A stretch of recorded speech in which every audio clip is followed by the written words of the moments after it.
Lava tubes.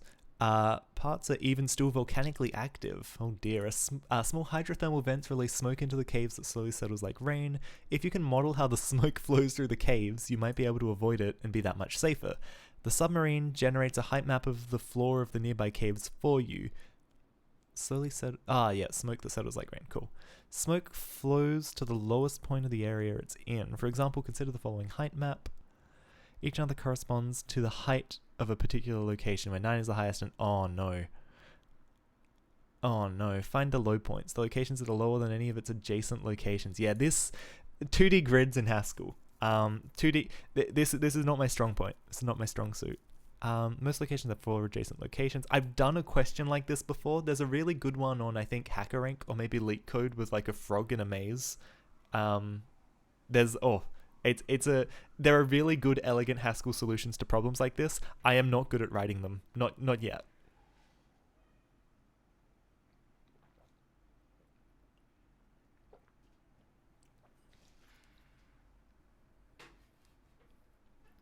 What you do every day. Yeah, no, I really enjoyed streaming and just like having people come and support these adventures into strange new coding worlds. But yeah, I don't know. I've been working from home since March last year, just like full time. I went back into the office for maybe 3 about 3 weeks in the middle of this year, and it's just been work from home. I've worked on 5 different teams, and I haven't known like any of the people I've been working with. Yeah, 2D arrays with a functional paradigm. Yeah, so you end up with like linked lists are the default. If you do it with linked lists, it's kind of okay, but you just have a lot of wheel spinning to get anything done, right? Find the low points. Locations are low enough locations. In the above example, there are 4 low points, all highlighted. 2 are in the first row, 1 is in the third row, and 1 is in the bottom row. All other locations in the height map have some lower adjacent location. The risk level of a low point is 1 plus its height. In the above example, the risk levels are 2, 1, 6, and 6. Okay.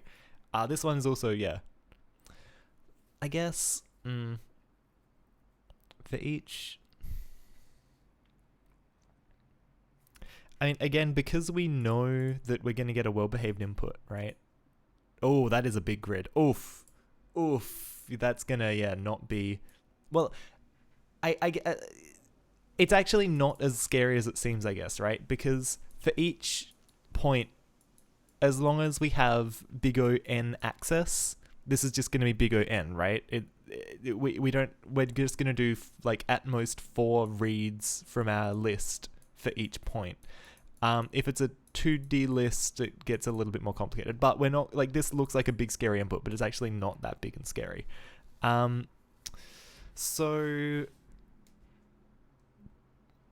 So what's the idea? Let me sketch something out at the very least.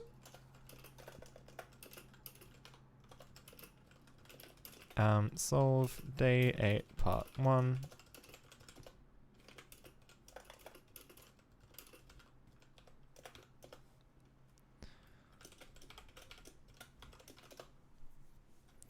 Cool, so git checkout.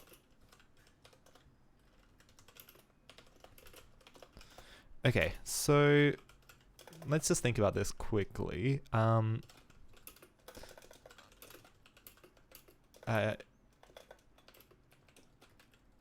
let's say we have a 2-dimensional array. We could even say we have a 1-dimensional array. Go super simple. Go super simple, and then just have like, let's say get takes an int, takes a list of ints, takes an int, and then gives us back an int, right? Where get x's x y equals... Oh no, but we need a width as well, don't we? We can pass in a width. Or we could say a grid has a width, right? So a grid is... Okay, so let's say a grid is grid which has heights and which has a width. So the this would be heights index, where index equals, what is it? Y times width plus X.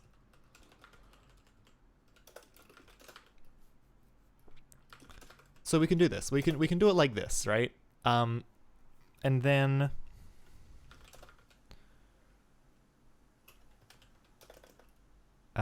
neighbors, we can calculate the neighbors of a point, right? So for each point we get, well, let's say for each two-dimensional point, right, we get a list of two-dimensional points that are its possible neighbors.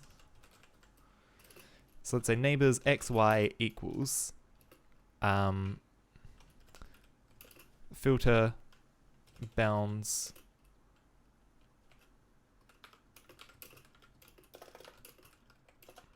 where n1 equals x minus 1 y, n2 equals x plus 1 y, n3 equals x y plus 1, or y minus 1, let's keep our ordering the same, and then n4 equals x y plus 1.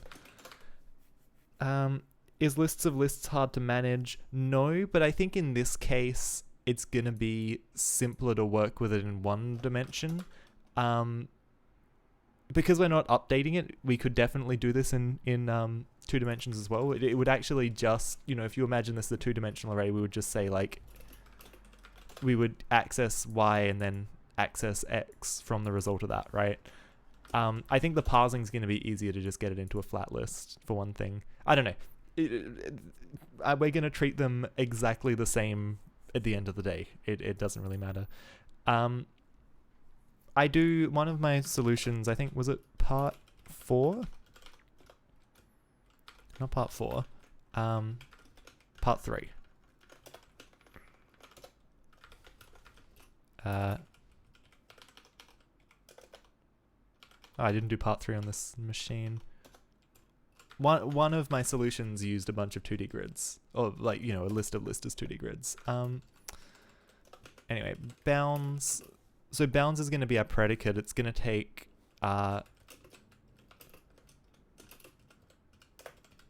it's going to take our 2-dimensional point and give us back a number. Bounds x, y it's going to be if x less than 0 or y less than 0, then false, else true. I'm pretty sure they're capitalized. Yeah, cool. I can never remember if Haskell capitalizes its booleans or not.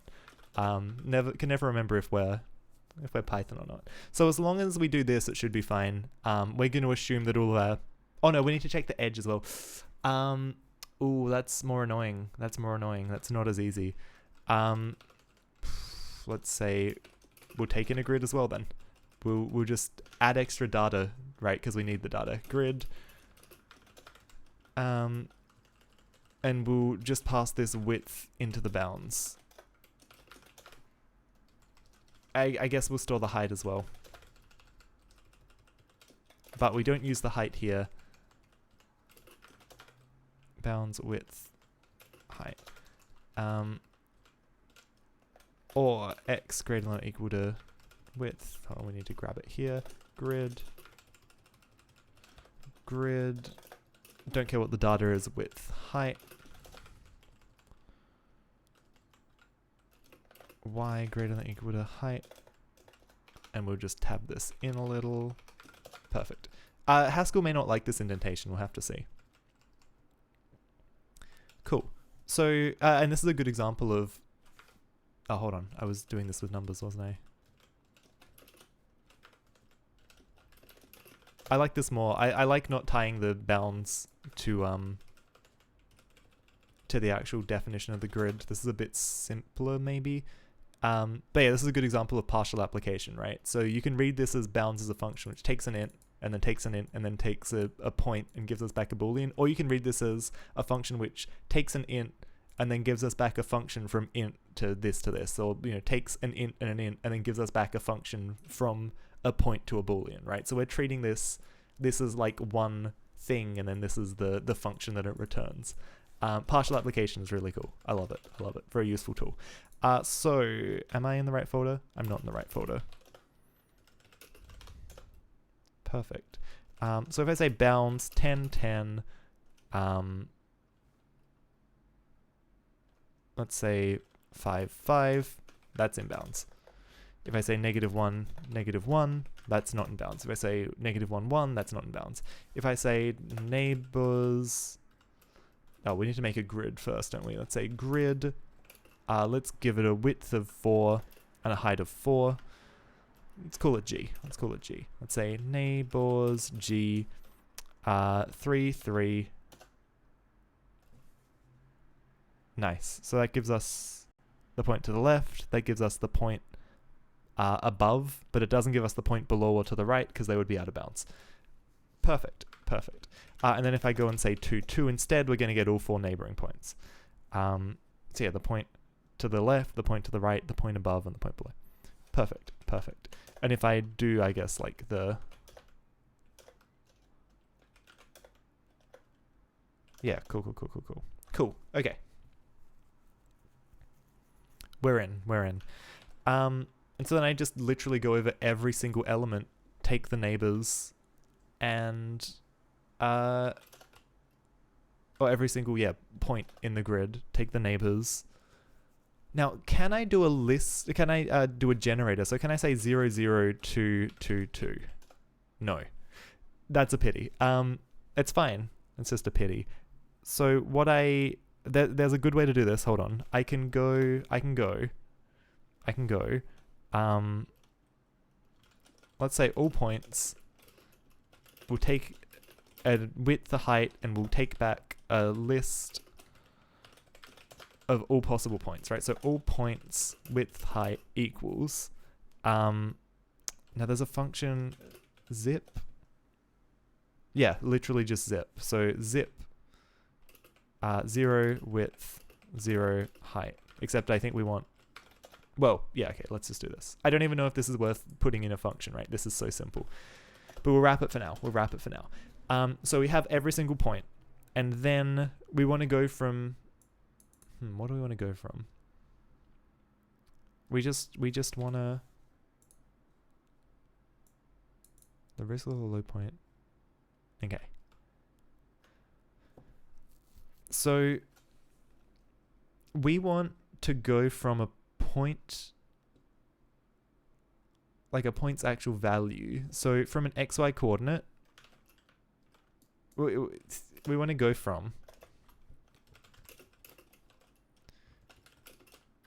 so its coordinate to a single number.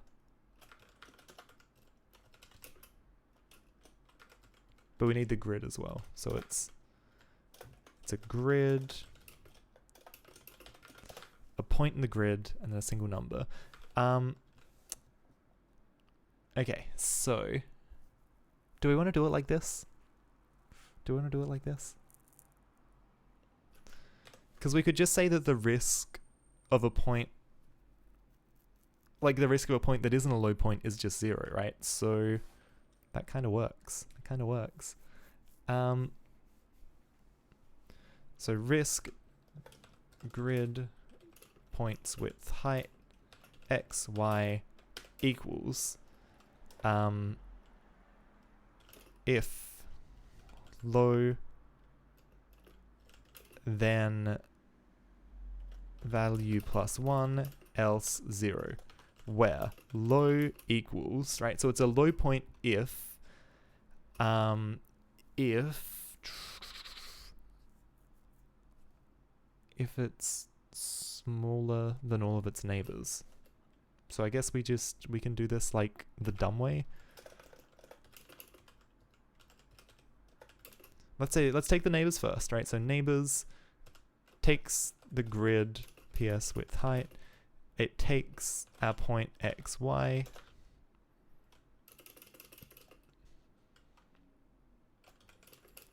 I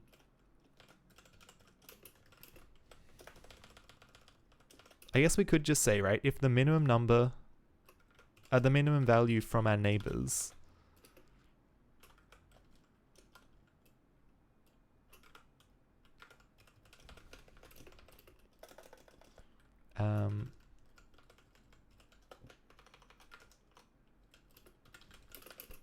First off, let's say, let's get the value in the grid at this point. So get grid ps width height x, y. This is a bit messy. This isn't as consistent, right? So sometimes we're passing points as tuples, sometimes we're not. But this is kind of like just clumping together as we go. So we get the value at x, y.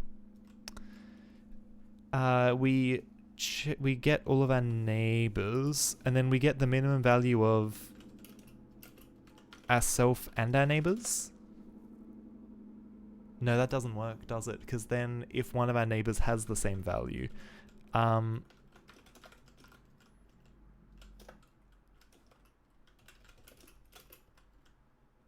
but we need the values of the neighbors as well.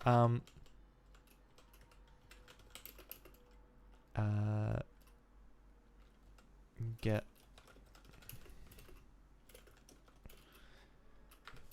Okay, hold on. I need to update this. This is going to hurt me if I don't. So, let's be consistent, right? Let's use two-dimensional points. And this is a really simple change. We just do it like this. We destruct the x and y out. So now we can get the value of this really simply, right? So get grid now gives us a function from a point to an integer, right? And we have a list of points, so we can just fmap this over like that. That should work. Now,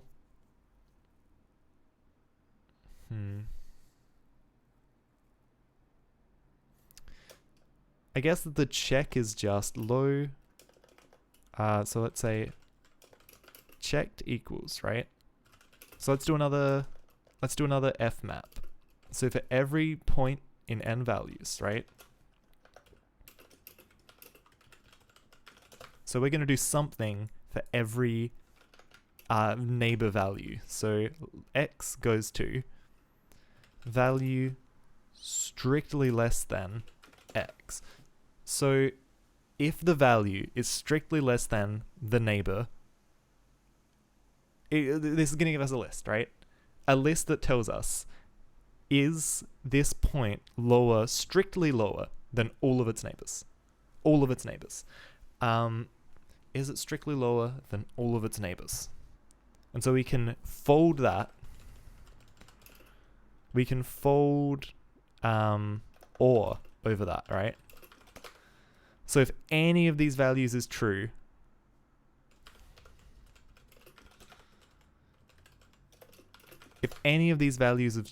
this whole thing is then going to be true. So then we not it, right? If any of these values is true, wait, let's get hold on. Let's just flip this around. Okay, so right now we're going to fold an or over this. So what that means is if anything in here is true, then this whole statement will be true. But that's not what we want. We need to flip the condition. So what we want to say is if any of these points is less than or equal to the value, right? If any of these points is less than or equal to the value, can we fold and? Yeah. So that's kind of what I'm building up to. I mean, I did the logic with the not on the outside, and now I'm like expanding. So if any of these, so if any of these points is less than or equal to the middle point, right? If any of the neighbors are higher up, or are lower or equal, then this is not a low point. So if any of these conditions is true, wait, have I done the same logic again? I need to write it out. So let's say x, n1, n2, n3, n4. We have a list that has the values of n1 to n4. We want to turn this, we're turning this into a list that tells us, right? True if, what do we want? We want it to be true if x is strictly less than all of these, right? We want x to be the smallest point here. Couldn't I have just changed the or to the and? Oh wait, hold on. Maybe. Yeah, because then it's only true if they're all true, right? Crap. Okay. I think that's what I'm about to get back around to. I think I'm gonna end up back where I started. That makes sense. So yeah, if x is less than this, then it's true. If all of those are true, in other words, then it's a low point. You're absolutely correct. Let's go back. So if... Oh, confusingly, I've called the thing on the outside x and I've called this thing v. Let me do some surgery here. Let's call this v. It's like it was never there, so v. Yeah, so if the value is less than v. Okay. And then, yeah, as UberX in chat hopefully points out. And now we fold and we use true as our unit because that's, you've got to flip it around, right? Otherwise, the whole thing's just going to be false all the time. We have to start with some value. And that's it. I think that's it. I think this should work. Did I miss something? I did miss something. That's okay. I didn't update this. All points. Yeah, I haven't used all points yet, but that's okay. So let's say risk. Let's grab we're going to have to grab our input. I don't think this will be hard to pass. I'm just very aware it is almost past my bedtime. So we're gonna actually treat this. A string is just a list of cars, and we're actually just going to treat this as a list of cars for something very, very different. So let's go. It'd be good to test this on something smaller though, wouldn't it? Let's actually grab this as a test case, right? We're going to go, let's put it at the bottom, test. It's going to be a string. Yeah, let's call it a string. Test equals...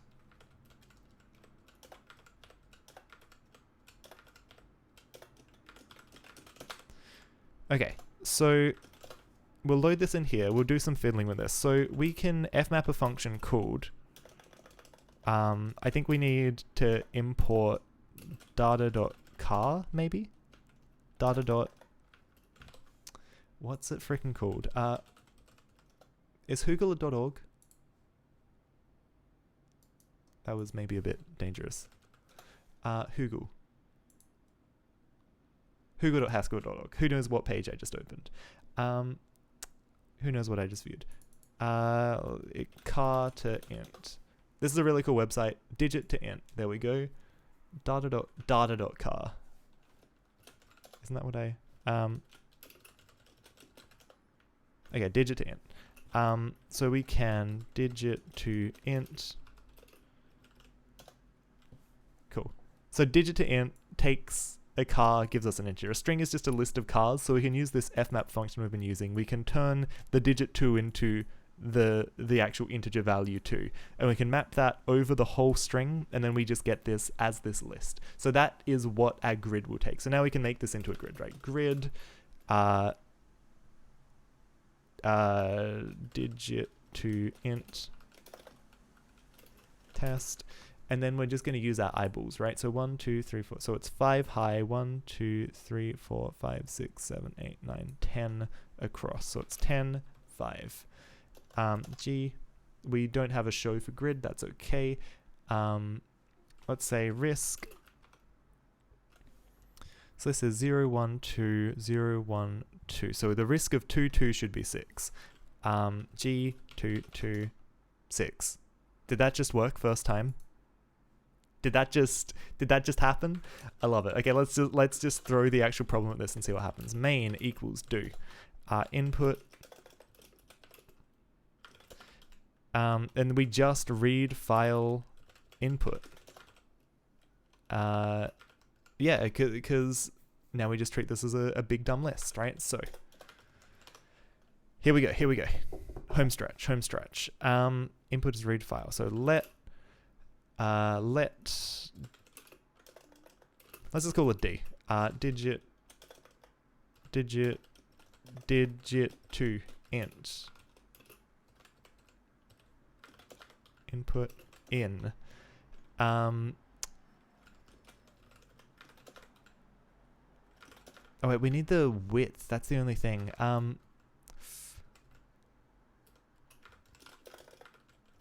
So, hold on, we can work this out as well. Let's get the lines, right? So width equals length of the first line, and height equals the length, equals the number of lines. Perfect. In. Okay, so we take all the points, width, height. Let's actually keep defining stuff, right? So this is all of our points. We need to take the risk at all of these points and add it together. So sum of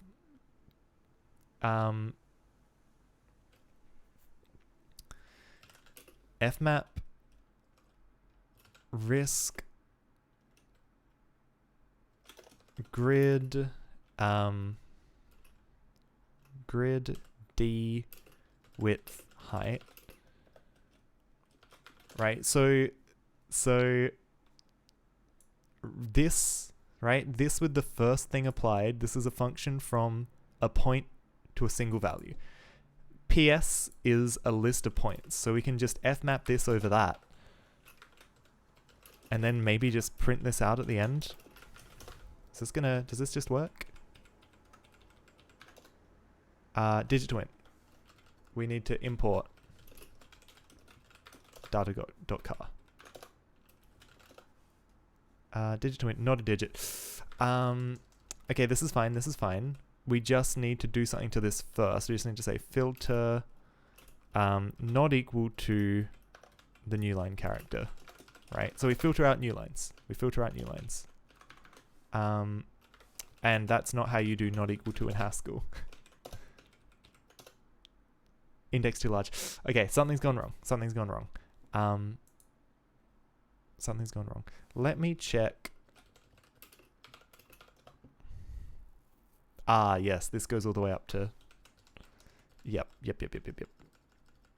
Let me just... width -1. Actually, yeah, let's just get rid of all points, right? Zip 0 to width -1, 0 ...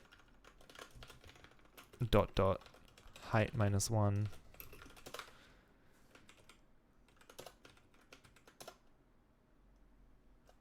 That's also probably not right. That's also probably not correct. Let's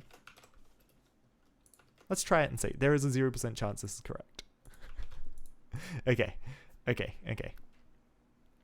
Imagine if it said 42. Imagine. That would just be... that would be fantastic. Okay. What's going wrong? I think I'm probably going to have to call it. My brain's turning a little bit to potato.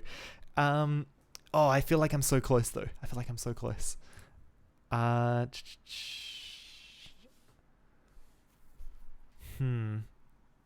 it's just... well, I guess I didn't try the full pipeline with the actual test case, right? So test... Let's just try this real quick, right? So sum of fmap risk g... and the points are... I don't think I stored this in a variable, right? Well, hold on. I don't think I've got g anymore. Let me just like jump back up to wherever I grabbed this. Okay, so g, I don't have a show instance for it. Fmap risk. So what it t risk g, right? Perfect. I need to do this for it as well. Zip 0 to, I said the width was 10, right? So 0 to 9, and then 0 to 4. 0, 1, 2, 3. Yep, cool. So then I say fmap risk g points. 0, 0, 6, 0, 0. That's not correct. It's 3 a.m. and you're watching someone write Haskell. That is dedication to the code. I love it. But also get a good night's sleep if you need it. These VODs are uploaded onto YouTube. And actually, my YouTube channel for some strange reason, let me check, I haven't looked for a bit. I have gotten 16,000 views on my YouTube channel in the last 48 hours. I cannot believe it. Something has happened. The algorithm has smiled on me. 17,000, almost 18,000 views in the last 48 hours.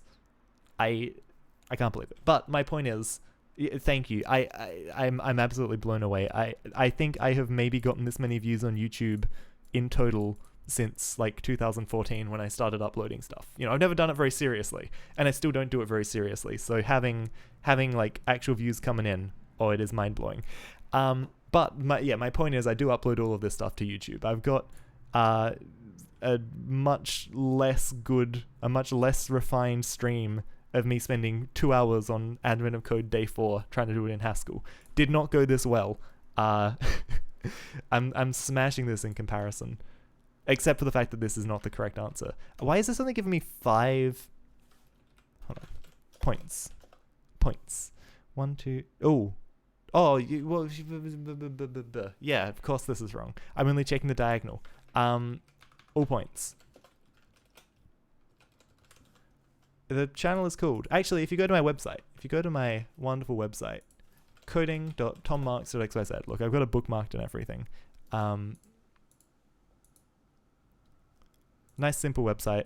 The YouTube channel is called Tom Marks Talks Code. I've got a bunch of cool videos. My main thing I'm doing is building a PlayStation 2 game, which is going...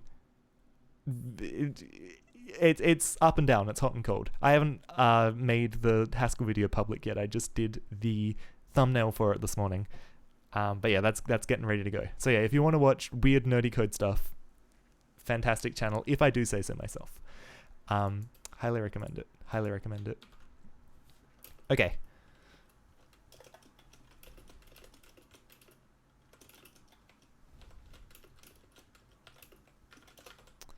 So let's say all points yeah. First, I haven't been doing all of the Advent of Code live. Some of them I've just been like chilling out on my laptop and doing. I don't know. I don't get to stream every day, so I decided it wasn't worth trying to like stream every single one. But when I get time, I'm gonna smash them out. So all points. We're gonna have an X. We're gonna have a Y. I could try and do this I guess I should try and do this recursively, right? So let's go x0 equals... Let's go all points 0, 0 equals empty list. All points x0 equals x0...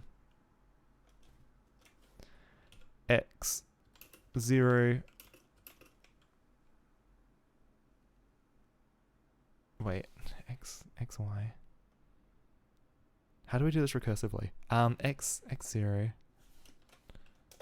followed by all points x minus 1, 0. But then how do we... Can I not do this? Hold on. Let's go all points xy equals... What if I think about this row by column? So what if I say...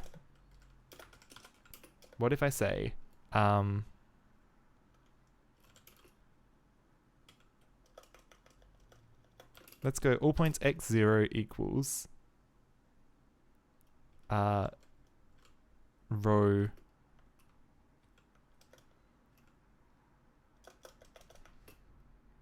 equals, hold on, 0 to x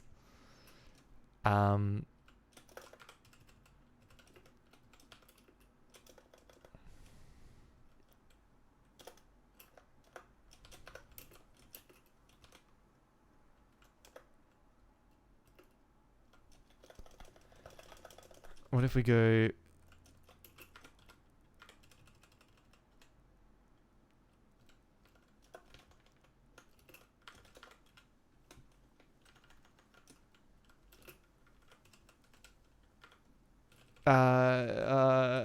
my brain stopped working. So this looks weird, right? But we can use the tuple constructor as a function, right? So the tuple constructor actually has a type. The tuple Chat from a first-time viewer. Lavish11, best place to practice JavaScript. That is a good question. JavaScript is a broad area. I think the best way to do it is to maybe pick a framework like React or Vue and just try and build some websites. I don't have a good example off the top of my head, unfortunately. Google is probably your best friend. There are probably good posts on Stack Overflow that have good lists of resources, but just like freecodecamp.org, that is one I've used in the past. If you want to just like practice algorithms and stuff, I'm a big fan of LeetCode and HackerRank. But if you want to like really improve your JavaScript, I think you just got to like try building stuff. But yeah, like front end, back end, it's a pretty broad thing. Beginner level, start fundamental. It's, unfortunately I learnt to code a very long time ago, so I don't have good like absolute beginner advice that's relevant in 2021. But yeah, no. So we can treat the tuple constructor as a function. So like the type of tuple constructor 0 is a function which takes a number and gives us back a tuple. So we can think of this as like partially applying tuple construction. So like tuple 05 gives us the tuple 05. And we can map this over a list from 0 to x, and that's going to give us all of the tuples with 0 as the first part and these numbers in the second part. How much JavaScript knowledge is required in front end? It depends a lot on your stack. Very like old school style JavaScript is super like hacked together. Modern stuff with React and Vue, I think, demands a bit more knowledge and like solid understanding of code stuff. Absolutely, you're welcome to paste a link. I don't think it'll stop you. Give it a shot. Let me know what happens.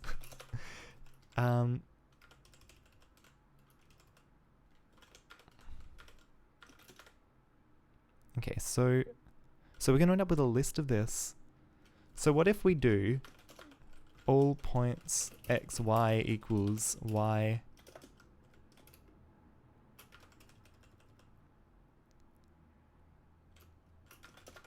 Screw it. This is dumb, but we'll be okay.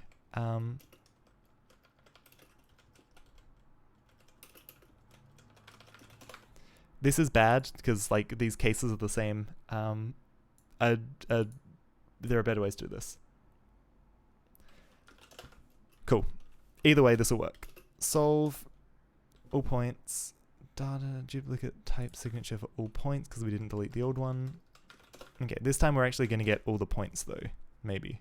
I think it's grouping these weirdly.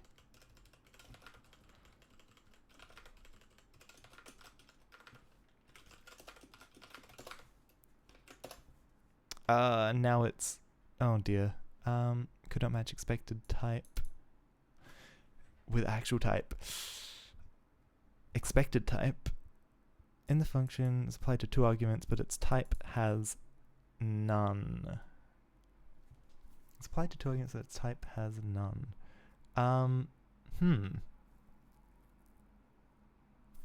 The function tuple y, is it?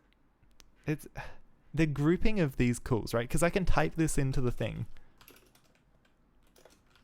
and it is fine, and it's fine. But then I try and do it in code, and it like just absolutely is not happy with me. What if I just do this? What if I just do this case first? That's fine. So there's something about that concatenation operation. So concatenation, right? Takes 2 lists, gives us a list of the same type back. X, Y equals 0, X. So this is fine off the bat. Then I can say like, oh, hold on, I don't know why I put that in brackets. Of course that was complaining. All points X, Y minus 1. This will be fine this time. Not quite. Could not match type int with int. Where rest equals. Let's just simplify. Let's simplify. Rest. Weird, right? Somehow this is giving us... How is this giving us a list event? How is this telling us could not match type, in second argument, could not match type, expected... Somehow this is giving us back a list events. Okay, so let's try this. Let's add a desperation, okay? What am I doing? Let's go back to where I've done this before, and let's try and concatenate on... Oh! Yep. The concatenation is grabbing onto the list of numbers rather than the, Yeah, so it was doing this concat that rather than this concat that. So now if I go all points 5, 5, it gives us everything. 5, 0, 5, 1, 5, 2, 5, 3, 5, 4, 5, 5, 4, 0, 4, 5, 0, 1, 2, 3, 4, 5. Yep. Cool. Okay. Okay. So now we can actually come down and say all points width -1, height -1. We can reload. We can unexpected do block. That's interesting. That's very interesting. What? What? Unexpected do block in function application. Do. You can write it with parentheses. Did I miss a parenthesis? What? What?